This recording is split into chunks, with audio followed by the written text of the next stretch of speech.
Good evening everyone! I-discuss ko ngayon ang Maslow's priority of needs.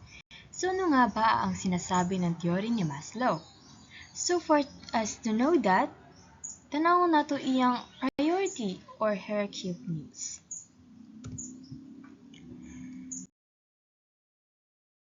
So to explain why people are driven by particular needs at particular times.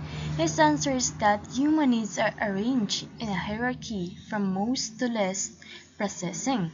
People will try to satisfy their most important needs first. When a person succeeds in satisfying an important need, he will then try to satisfy the next important need. So halimbawa, kung ang isang tao ay nagugutom, ang kanilang pangunahing pangangailangan ay ang makakain. Kapag nakakain na sila, ang kanilang susunod na pangangailangan ay maaaring ang makaramdam ng ligtas. Sa madaling salita, ang teorya ni Maslow ay nagsasabi na ang mga tao ay nagsisimula sa pagtugon sa mga pangunahing pangangailangan tulad ng pagkain at tirahan bago magpatuloy sa mas mataas na antas ng pangangailangan tulad ng pagmamahal at pagpapahalaga sa sarili. So who is Maslow? Abraham Harold Maslow was an American psychologist who created Maslow's hierarchy of needs, a theory of psychological health predicated on fulfilling innate human needs and priority, culminating in self-actualization. Maslow was born on April 1, 1908, died on June 8, 1970 at age of 62 years old. The priority of needs according to Maslow. Number 1, the basic psychological needs. Number 2, the safety and security needs. Number 3, belonging and social needs. Number 4, esteem and status.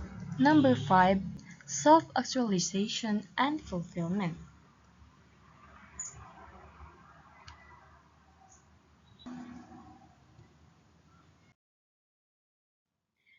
According this hierarchy of nemesis like a ladder that the basic needs have to be satisfied before the second level predominates. The need for safety and security will predominate only when the need for food, clothing, and shelter has been satisfied. The next higher order needs to follow, and so with the higher psychological needs. So, according of Maslow's hierarchy of needs, ito ay ini-illustrate gamit ang isang stairs or hagdan. Kumbaga, hindi ka makakarating sa tuktok kung hindi ka muna tatapak dun sa mga hakbang na nasa ibabang bahagi. Sa theory ni Maslow's, the general idea is that kung ano yung nasa baba, ito yung ating mga basic needs. At kung ano yung nasa tuktok, ito yung mga hindi mo naman ikakamatay kung wala sila. Yet, if ma-attain mo sila, it will allow you to fulfill your potential. For example, to reach your goals or to become a better individual. So, tanawon na to isa-isa, no? Another to think of it is yung nasa ibaba. Nasa baba ay ang mga pangangailangan. Samantalang yung nasa taas, mas malapit sa kagustuhan. Although sa theory ni Maslow, tanan dyaon siya gitawag ni siya na mga needs. Maski nasa taas, needs gahapon. Hanapon gahapon nato siya.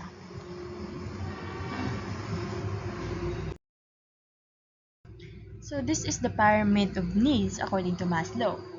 So sa basic needs na ang physiological needs and security needs.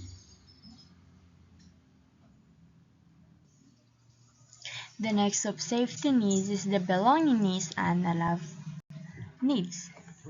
Next is esteem needs and self-actualization. So, himay-himayin natin sila.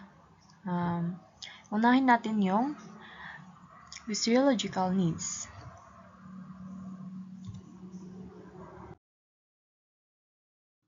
1, the basic physiological needs.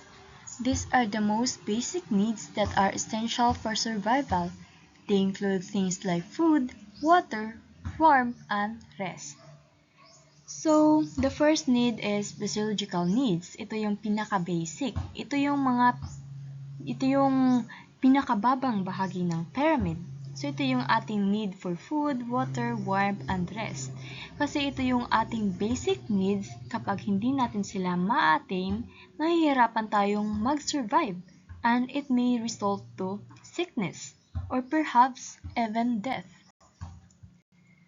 Next. So, number 2, safety and security needs. Once your physiological needs are met, you will start to focus on safety needs. These include things like security, stability, and protection from harm. So for example, our shelter or ato bayay. Pero dili lang po ato ang bayay ang naghatag sa ato og safety.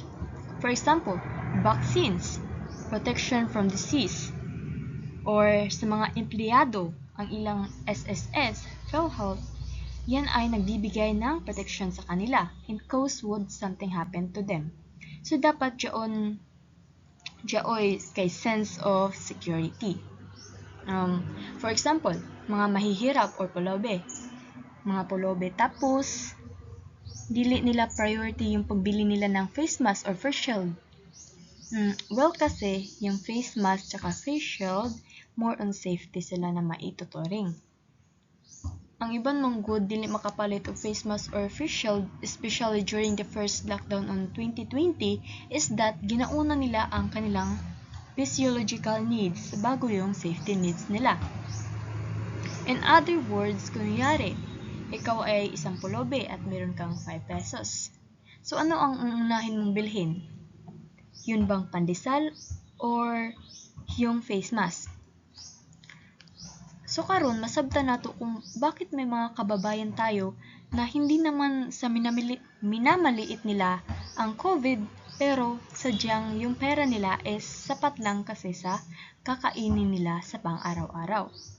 Kaya sila ay nangangailangan talaga ng tulong from the government kasi hindi nila hahanapin yung safety kung yung physiological nila ay hindi pa nga nila na-fulfill. Number 3.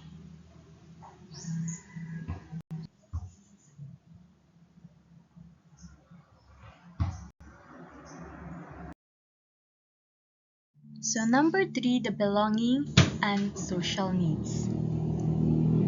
These are needs that are related to social connection and belonging. They include things like love, friendship, intimacy, and a sense of belonging to a group. So belonging and social needs refer to our fundamental human desire for connection, acceptance, and sense of community. Hindi lamang ito tungkol sa pagkakaroon ng kaibigan. They are about feeling loved, valued, and like you belong to a community or a group. So next. Number 4, esteem and status. These are needs that related to self-worth and recognition. They include things like self-esteem, confidence, achievement, and respect from others. So after ng belonging and social needs is yung esteem. So under ng esteem, andito yung ating reputation. Reputation ay galing sa ibang tao, respect from the other people. For example, as a teacher, do you feel respect from your students or from your coworkers? O kaya may nare-recognize ka ba or meron ka bang mga awards or nare-respeto ka ba? Self-esteem naman ay pagre-respeto sa sarili. Esteem may also be related to having prestige o kaya naman, for example, meron ka ng bagay na wala sa iba, like iPad, iPhone, ganun. Something that make you feel good. Something that parang hahangaan ka ng iba. And that's why we can understand na kung bakit may ibang estudyante, for example, na pinili muna mag-drop sa school during the COVID pandemic. Kasi, for example, what if yung kanilang pera is sapat lang for kakainin sa pang-araw-araw? Tapos, syempre, wala silang extra money or for example, to enroll sa isang university o sinasacrifice nila muna yung STEAM nila. Tapos, that is your source of their STEAM, yung makapagtapos sila. Sa stage na ito, mahalagang makaramdam na ang tao ng pagpapahalaga mula sa iba. So next, number 5, self-actualization and fulfillment. These are the highest level of needs in Maslow's hierarchy. They represent the desire to reach one's full potential and to live a meaningful life. And finally, the self-actualization, which is about fulfilling your potential. For example, kapag naabot mo na yung pangarap mo, or kaya you're doing something you really wanted to do. Kung hindi mo ito ma-fulfill, hindi mo naman ito ikakamatay, pero hopefully, lahat tayo ay makakarating sa ating state sa self-actualization, wherein kontento ta sa kung unsara ang naas atua. Happy ta sa mga na-achieve nato na gusto, na ato ang gusto. Nagagawa natin yung mga gusto natin. Nagagawa mo yung mga hobbies at passion mo. But dili siya madaling journey, kay need anay nimo na ma-fulfill ang mga lower needs bago makarating sa tuktok.